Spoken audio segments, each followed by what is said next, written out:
Hello viewers, welcome to my channel. You're watching ATV. Today I show you a micrometer. This is also known as screw gauge क्योंकि ये एक नट और bolt के arrangement पर काम करता है। माइक्रोमीटर जो कि ऐसा दिखता है आपको स्क्रीन में दिख रहा होगा, ये एक माइक्रोमीटर है। इसका काम लेंथ, डायमीटर और थिकनेस को नापना है, वो भी काफ़ी छोटे ऑब्जेक्ट का। चूँकि ये एक मेजरिंग इंस्ट्रूमेंट है, वर्नियर कैलिपर भी काफ़ी छोटे ऑब्जेक्ट को मेजर करने का काम करता है, पर ये उससे भी छोटे ऑब्जेक्ट को मेजर करने का काम करता है, लाइक वायर, किसी भी प्लेट का थिकनेस। ये किसी भी ऑब्जेक्ट का थिकनेस इस कदर तक नाप सकता है कि वो मिलीमीटर के 100वें भाग तक छोटा क्यों ना हो। इसके कुछ बेसिक कंपोनेंट के बारे में हम जानते हैं। सबसे पहले आपको ऊपर में एक छोटा सा ये मेटल पीस दिख रहा होगा, इसे हम एनिविल कहते हैं। यहाँ पर आपको एक सिलेंड्रिकल पीस दिख रहा होगा, इसे हम स्पिंडल कहते हैं। ये आपको यू शेप में एक स्ट्रक्चर दिख रहा है, इसे हम यू फ्रेम कहते हैं। यहाँ आपको एक स्केल दिख रहा होगा, इसे हम मेन स्केल कहते हैं। और ये जो मेन स्केल जिस बॉडी पर है, इस पूरे स्ट्रक्चर को, ये छोटा सा जो यहाँ से यहाँ तक आपको स्ट्रक्चर दिख रहा है, इसे हम स्लीप कहते हैं। ये जो स्केल आपको दिख रहा होगा जो 0 से 50 तक है, इसे हम सर्कुलर स्केल कहते हैं क्योंकि ये सर्कुलर फॉर्म में है। और ये पूरा स्ट्रक्चर यहाँ से लेकर यहाँ तक, इसे हम थिम्बल कहते हैं।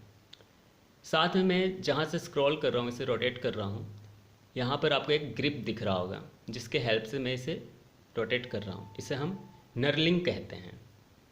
यहाँ पर आपको एक नट दिख रहा होगा जिसके हेल्प से भी हम इसे घुमा सकते हैं, इसे हम रेचेट नट कहते हैं।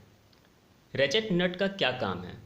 जब हम इसे स्क्रॉल करते हैं, इसके बीच किसी ऑब्जेक्ट को रखते हैं और उसे हम टाइट कर रहे होते हैं, तो टाइट करने के वक्त हम इससे जब घुमाएंगे तो हम पर्टिकुलर फोर्स से उसे नहीं टाइट कर पाते, मतलब हम बैलेंस फोर्स नहीं दे पाते हैं। वो ज़्यादा टाइट हो सकता है, वो इसके अंदर दब सकता है। लेकिन हम रेचेट नट का इस्तेमाल करते हैं तो इससे क्या होता है, वो यहाँ पर एक हमें साउंड देता है, आप सुनिएगा। ये साउंड एक इंडिकेटर है कि हम उसे टाइट कर लिए हैं। यदि हम इससे उसे टाइट करें, इससे घुमाकर, तो हमें ये इंडिकेटर नहीं मिलेगा और हम उसे ज़्यादा ही टाइट कर देंगे जिससे हमें एक्यूरेट मेजरमेंट नहीं मिलता है। तो रेचेट नट का ये इस्तेमाल है कि जब हम कंप्लीट उसे टाइट कर रहे हों तो रेचेट नट के इस्तेमाल से उसे टाइट करते हैं ताकि हमें इंडिकेटर मिल सके। और ये 2 से 3 से ज़्यादा हम नहीं साउंड करते, 2 3 बस, इससे हमें मेजरमेंट मिल जाता है। स्क्रू गेज मतलब माइक्रोमीटर का ये जो यू फ्रेम है, इसका एक और क्या फ़ायदा है, लाइक कोई ऐसा सरफेस हो जिसका हमें थिकनेस लेना है, वो इस तरह का हो, तो यहाँ हम स्लाइडर कैलिपर को, वर्नियर कैलिपर को नहीं रख सकते हैं। पर ये यू फ्रेम होने के कारण इसे जब हम पूरी तरीके से खोल लेते हैं तो ये इसके अंदर यूँ जा सकता है। इसका स्ट्रक्चर कुछ इस तरह का बना हुआ है कि हम इसे कहीं भी एडजस्ट कर सकते हैं, हम इसे कहीं भी एडजस्ट कर सकते हैं। और माइक्रोमीटर का इस्तेमाल छोटे से छोटे ऑब्जेक्ट का मेजरमेंट करने के लिए बना है, इसीलिए हम इसे माइक्रोमीटर कहते हैं। उम्मीद है आपको सारे कंपोनेंट का नाम अच्छे से पता चल गया होगा और इसके रीडिंग लेना, इसके लिस्ट काउंट, बाकी की चीज़ों को बाकी के वीडियो में बताऊंगा। और यदि आपको अच्छे से याद नहीं हुआ हो तो मैं आपको एक बार फिर से बता देता हूँ। सबसे पहले इसके जो ऊपर में ये जो मेटल पीस है, इसे हम कहते हैं एनिविल।